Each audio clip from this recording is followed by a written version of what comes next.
Hello, today we're going to install a new Everbilt jet well pump and replace an old one. This is relatively an easy installation and we're going to lead you through every step of the way. There's also a use and care manual that's included with the pump as a reference. If you need additional support, we have an 800 number that you can call for professional service. This video is for a shallow well system up to 25 feet. If you have a deep well system from 25 foot to 70 feet, you want to go to the deep well video. Refer to the list at the end of this video for additional materials and tools needed for the installation. You'll see that your convertible jet pump is pre-wired at 230 volt, but this pump can also be wired for 115 volt. So as you understand which voltage you're going to need, to change the voltage to 115, we simply take this top cover off,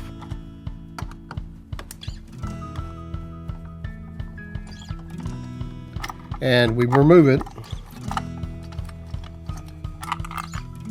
There's a selector switch, which you can see is already set to 230 volt single phase. To convert this to 115 volt, simply slide the switch. You'll see it now says 115 volt.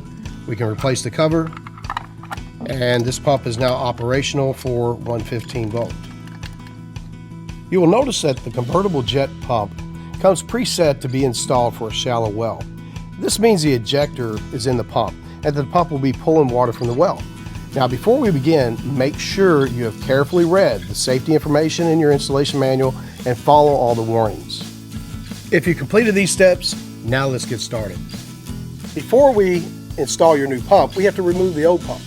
So basically, the first thing you want to make sure you do is you're following all local and state codes related to the installation. The next step is shutting all the power off to the pump. So make sure that you shut off the home disconnect, or if you have a breaker, shut the breaker off to the product. The next point is to make sure that you disconnected all the water, shut the water off. So you don't want any incoming water going out of the pump. Once you've done all that, now we're ready to start removing the old pump. First thing is to relieve the pressure. So simply take an adjustable wrench, and we're going to take this loose, and that should relieve the pressure in the pump housing. The next portion is to drain the pump because there's water inside here. So we're going to take this is a drain plug here. We're going to take that loose and unthread it. Now you'll want to make sure you have a cup or something to catch the water that's going to come out of the housing. Once you've removed that, the water should drain out nicely. Then after you've done that, you can go ahead and put the plug back in just to keep any residual water from getting all over you. So now we're ready to actually start removing the piping. This is the incoming line from the shallow well, and we're simply going to remove this coupling. This is a pipe wrench, and we're going to turn it to get it adjusted so that we can turn the nut. And you should be able to remove the pipe. It takes a little bit of pressure, but you should be able to remove the pipe out. The next portion is to come here, and we're going to remove the piping that's going to the incoming line to the tank. So again, using a pipe wrench,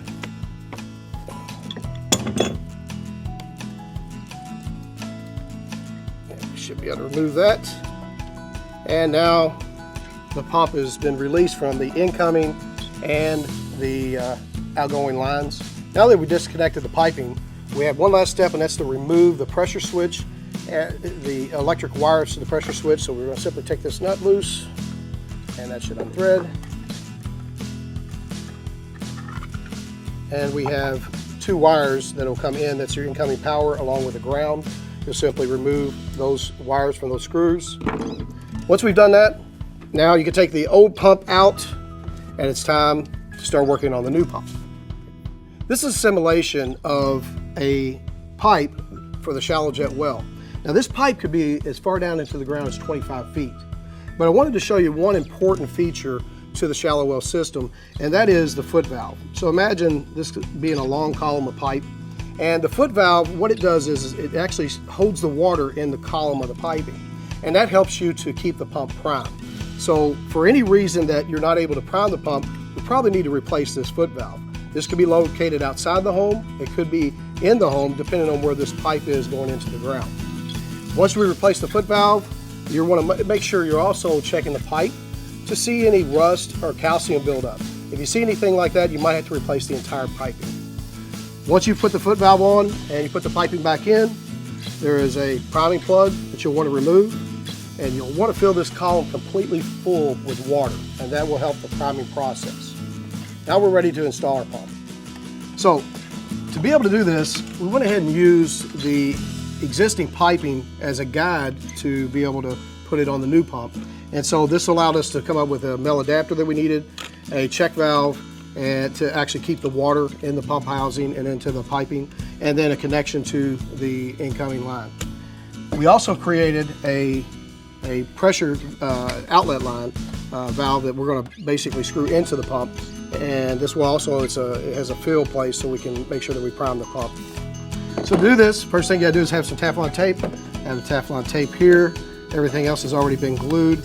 You want to make sure you get this good and tight to prevent any leakage of air into the system. If you let air into the system, the pump is going to possibly lose prime, and it'll also lose the pressure that you want. We're going to tighten that down nice and tight, and we have pipe wrench. Tighten torque. All right. Then we're going to go ahead and put the outgoing line, which is at the top of the pump, using the Teflon tape. It's good and sealed. We're going to thread that right into the top.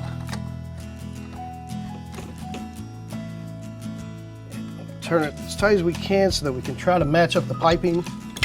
We're going to torque it good. There we go. Now we're ready to install the pipe to the existing piping. There. Make sure it matches up. And then we have our incoming line, and if we did the measurements right, and we did, it fits good and snug. So all the pipes are here. We're going to go ahead and tighten everything down to make sure that we have a good tight fitting. So everything is good and tight. We have all of our fittings in place. We're ready to prime the pump. So what we're going to do is we're going to put water in here. So you basically take a funnel and take a bucket of water, and you're going to pour it into the pump housing. You want to make sure it's completely filled, and you should get some bubbles at first, but eventually the air will come out of the pump housing, and you want to make sure the water comes all the way up to the prime plug. Once you've done that, take your prime plug, put it in, and make sure it's good and tight. The next step is we want to make sure we hook up our electrical. To do this, you simply remove this cap here. And so this is now exposed the inside of the pressure switch. I went ahead and pre-installed the grommet. The grommet's going to snap in here, but first we want to make sure we hook up the ground wire. And the ground wire is going to hook right into the ground pin at the bottom, and screw that in good and tight. Then you have two wires here from the electrical house that will screw in. And the second wire now will complete our connection on the electrical side. And always remember to check your electrical code for state and local requirements, and seek electrician help if needed. Now we're going to simply put the grommet in to make sure we have a good tight seal. We don't want anything getting inside there. And we install the cap. And the pump is now ready for electricity. And everything's sealed up, nice and tight, and ready to go. So we disconnected earlier, we disconnected electric. The electric should be on. We need to turn our electric back on, and then we also need to make sure that we've opened up all the valves that we shut off earlier in the video. Once we've done this, we're ready to try to turn the pump on to make sure we have a good prime. And one way to make sure you get all of the air out of the system is to take a faucet, open up about 1/4 of a turn so that air will be able to evacuate the system as the pump's running. We're ready to turn this pump on. Thank you for watching this installation video.